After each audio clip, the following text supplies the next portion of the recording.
기적의 항암 식품은 없다. 밥상을 엎어라인데요. 네. 그래서 항암에 도움이 되는 조리법과 섭취법에 대해서 알려드리도록 하겠습니다. 오늘 방송 보시다가 궁금한 점 있으시다 하시는 분들 티벗으로 무엇이든지 물어봐 주세요. 네, 이번에는요. 실제로 암투병을 하시면서 건강한 생활 습관으로 건강을 되찾고 있는 분이 있다고 해서 만나봤습니다. 화면으로 볼게요. 노원구에 위치한 작은 약국. 분주히 약을 제조하고 있는데요. 생기 넘쳐 보이는 김훈아 약사에게도 큰 시련이 있었다는데요. 이뻐지셨네. 네, 감사합니다. 제가 유방암에 걸린 지는 2018년 3월에 진단을 받았고 만 5년이 지났네요. 전체 유방을 절제하는 수술을 하고 8차례의 항암 치료와 28번 방사선 치료를 받아야 했습니다. 하지만 자신만의 식이요법으로 힘든 치료 기간을 이겨냈는데요. 항암을 잘 했던 방법 중에 하나가 저는 식이요법이라고 생각합니다. 그 비법을 듣기 위해 집을 방문했습니다. 잘 씻고 썬 채소를 끓는 물에 살짝 익힌 후 믹서에 곱게 갈아줍니다. 항암 중에는 자극성은 없대 흡수율을 높인, 그래서 따뜻하면서 익힌 야채를 이렇게 끓여서 주스 타입으로 이렇게 드시는 것이 항암의 효과를 극대화시킵니다. 특별한 식이요법은 이뿐만이 아닌데요.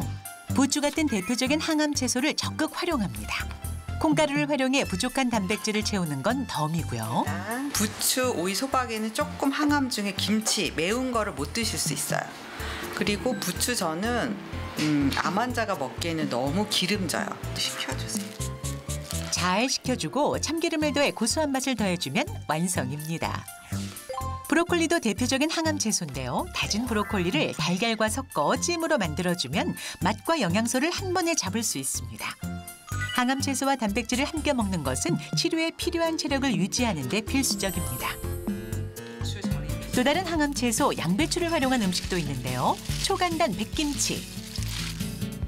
달게 썬 양배추를 소금물에 조물조물 주물러 절여주고요. 양파, 찬밥, 마늘, 생강, 액젓을 가른 양념을 넣고 버무려주기만 하면 완성! 항암으로 체력이 떨어진 환자도 쉽고 간편하게 만들어 먹을 수 있습니다. 몸이 산성이 아닌 약 알칼리성 몸이 되면 암이 더 이상 자라지 않는 몸의 상태가 됩니다. 항상 구할 수 있는 채소 과일로 이렇게 집에서 손쉽게 만들어 드신다면 암을 극복할 수 있다고 생각합니다.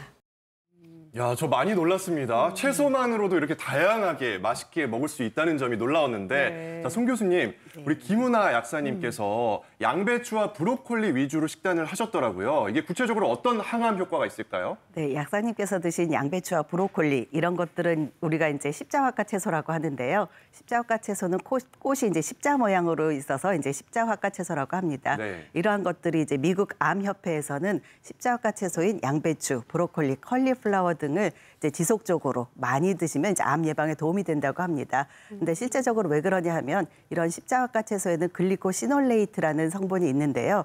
이 성분이 다지거나 아니면 상처가 나면 설포라판이라는 성분으로 됩니다. 근데 이 설포라판이라는 성분이 이제 항암하는데 대표적인 성분으로 알려져 있기 때문입니다. 네, 또 김훈아 약사님이 요리하실 때 보니까요. 기름에 뭐 볶거나 이런 건 거의 안 하고 삶거나 아니면 뭐 찌거나 전자레인지에 돌리거나 했거든요. 근데 이 방법이 항암에 더 좋을까요, 교수님? 그렇죠. 조금 전에 이제 어떤 음식을 먹느냐도 중요하지만 실제로 그 음식을 지혜스럽게 효과 있는 성분이 나오도록 먹어야 되잖아요. 그렇죠. 글루코시놀레이트라는 물질은 반드시 깨어져야지만 나와요. 양배추를 그냥 먹는 게 아니고. 그래서 씹어가지고 네. 먹으면서 또 소화에 이게 나와야지만 또 설포라펜으로 바뀌기 때문에 가볍게 물에 씻어가지고 약하게 데치거나 해서 씹어서 천천히 드셔야지만 실제로 항암 효과가 있습니다. 그렇군요. 제가 하나 추가를 좀 해드리면요. 네. 사실 채소를 이렇게 뭐 흡수율을 높이기 위해서 갈거나 주스의 형태로 먹는 경우도 있는데요.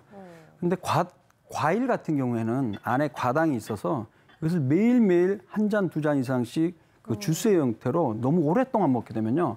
안타깝게도 혈중의 그 혈당 농도가 확 올라가 버려서 나중에는 당뇨의 위험성이 좀 높아진다는 보고가 있습니다. 네. 그래서 저는 건강을 위해서 너무 즙이나 주스를 매일매일 먹는 거는 좀 자제를 하시고요. 네. 뭐 일주일에 한두 번 정도 먹는 건 크게 문제 없다고 생각합니다. 그렇군요. 이 교수님, 제가 그 김은하 약사님 보니까 정말 수술 후에 식이요법으로 더 건강해지신 것 같아요.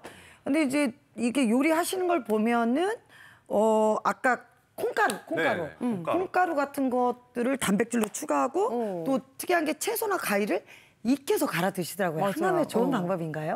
항암이라기보다는 익히게 되면 소화 흡수율이 올라갑니다. 그러니까 가급적이면 소화가 잘 안 되게 먹는 것보다는 소화 흡수를 높이기 위해서 살짝 익혀서 드시는데 아까 우리 명 교수님 얘기했다시피 너무 많이 드시게 되면은 이게 오히려 부작용이 있을 수 있기 때문에 모든 채소는 저는 살짝 데치거나 익혀서 입으로 씹어 먹을 수 있을 만큼 드시는 것이 더 좋기 때문에 그렇게 드시는 걸 저는 개인적으로 추천합니다. 근데 저 같은 경우에 맨 채소를 그냥 먹으니까 몇 입 못 먹겠어요. 막 그렇죠. 쓸고 네.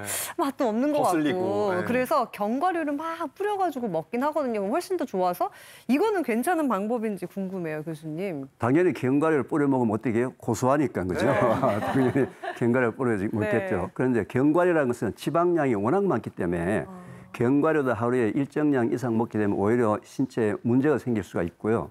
또 견과류는 어떻게 보관하고 운반하느냐에 따라서 산패가 일어날 가능성이 매우 높습니다. 그래서 너무 오래된 봐서 신선하지 않는 견과류는 피하시는 것이 좋고요. 견과류도 소량 드시는 것을 추천합니다. 네. 근데 견과류 같은 경우에도 적정량 먹으면 좋은 거 아니에요, 교수님? 네, 맞습니다. 사실 그 제가 외래에서 환자분들 보면 건강을 위해서 견과류를 매일 막 한 주먹 이상씩 몇 달째 드신 분들이 있어요. 매일매일. 아침마다. 네, 뇌에 좋다고 해서. 좋다고 하니까. 왜냐면 견과류에 좋은 성분이 있다고 해서 뭐 심혈관 질환도 예방하고 네. 그런데요. 안타깝게도 그렇게 많이 먹으면 칼로리 자체도 많이 들어오기 때문에 오히려 콜레스테롤이나 중성지방의 위험성을 더 높일 수가 있어요. 그래서 뭐 이틀이나 3일에 한 번 정도 이 주먹보다 조금 적게 예를 들어서 뭐 한 5-8알 정도 이 정도 간단하게 먹는 게 좋지 막 한 주먹씩 2주먹씩 먹는 거는 절대 해서는 안 되겠습니다.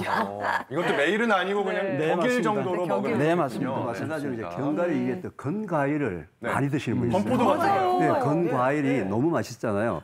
건과일을 너무 많이 드시는 것도 오히려 이게 과당이라든지 이런 걸 너무 과한 섭취하기 때문에 안 좋고요. 건과일은 또 유통되는 과정에서 이게 곰팡이가 필 가능성이 높기 때문에 건과일도 신선한 건과일을 조금씩 오히려 저는 건과일보다는 신선한 과일을 그냥 입으로 씹어서 드시기 바랍니다. 이게 신경 쓰게 정말 많군요. 네. 뭐 견과류, 건과일뿐만 아니라 전 또 궁금한 게 이 무엇이든 물어보세요를 진행하면서 채소를 잘 먹어라, 많이 먹어라 이런 얘기 정말 많이 들었거든요, 맞아요. 교수님들한테.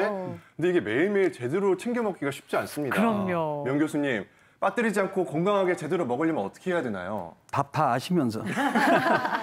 예, 사실은 그 최근에 나온 뭐 50년, 60년 이상 동안 전 세계적으로 나온 연구 결과를 종합해 보면요. 평소에 과일과 채소를 골고루 다양하게 먹는 사람은 그렇지 않은 사람에 비해서 암이나 심혈관 질환 발생이 최소한 10 내지 30% 줄어드는 걸로 보고가 되고 있어요. 그 이유는 과일과 채소에 우리 건강에 좋은 비타민 그리고 각종 항산화 물질들이 풍부하기 때문이거든요. 네. 그러면 어떻게 먹어야 되느냐? 네. 세계보건기구에서는요, 하루에 5가지 색깔이 다른 과일과 채소를 5인분 먹으라고 돼 있어요. 5인분? 근데 1인분 그러니까 굉장히 많은 것처럼 느껴지는데요. 네. 여기 보시면 요게 저 유리컵 있죠? 네. 여기에 이 반 정도가 1인분이라고 생각하면 돼요. 예, 한 단위라고 생각하면 되고 먹을 수 있을 것 이거를 같은데? 5단위. 그래서 영어로 5-day 캠페인이라는 게 있어요. 5 하루에 day. 5개. 근데 이 5개라는 게 이 5단위이자 또 색깔을 보세요. 어떻습니까? 예뻐요. 빨간색, 녹색, 보라색, 알록달록해요. 노란색, 하얀색 5가지 가지네요. 색깔을 작가님들 참 준비 잘하셨네요. 딱 5가지가 있는데 이 색깔 다른 거에 각기 다른 우리 몸에 좋은 영양물질이 있기 때문에 이런 캠페인을 하는 거예요. 그러면 오늘 나는 그럼 어떻게 해야 되겠냐? 근데 다행히도 우리나라 사람들은요.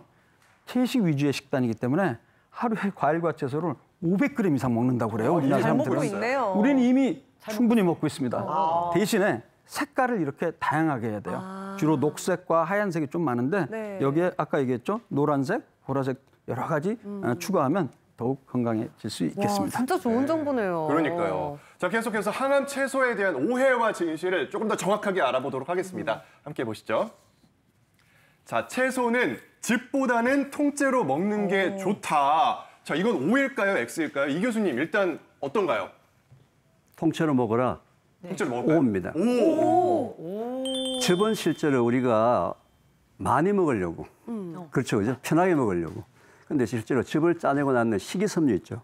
그 식이섬유가 실제로 대장에 있는 유익균의 모기가 되는 장 건강을 매우 좋게 만드는 거거든요. 그래서 즙을 만들어서 과량 장기간 많이 먹는 것보다는 신선한 채소를 입으로 씹어서 천천히 씹어서 먹는 것이 훨씬 더 좋습니다. 네, 그럼 이어서 두 번째 문제도 풀어보도록 하겠습니다. 약용버섯은 항암에 도움이 된다. 사실 많은 분들이 항암 치료 기간에 버섯 진짜 많이 드시곤 하는데 이거 저도 좀 걱정이 됐거든요. 괜찮은 건가요, 명 교수님? 네, O보다는 X에 가깝습니다. 그래요? 네, 안타깝게도. 사실 중국, 일본, 우리나라에서는요. 네. 이 버섯이 감염성 질환이나 폐질환, 암의 치료에 있어서 대체요법으로 많이 사용이 되고 있습니다. 그 이유는 특히 버섯 안에 베타글루칸이라는 다당류가 풍부한데요. 네. 이런 것들이 뭐 항암 효과가 있다는 실험실 연구와 쥐를 통한 동물 연구가 보고되기 시작했어요. 네. 근데 안타깝게도 사람을 대상으로 암 환자를 대상으로 한 연구에서는 예를 들어서 항암 치료나 방사선 치료 받을 때 같이 버섯을 먹을 때 약간의 부작용을 줄일 수 있다는 보고가 일부 있긴 하지만은 단독으로 버섯이 항암 효과나 혹은 예방 효과가 있다는 근거는 아직까지 부족하기 때문에 굳이 챙겨서 비싼 버섯을 많이 먹을 필요는 없을 것 같습니다. 그렇군요.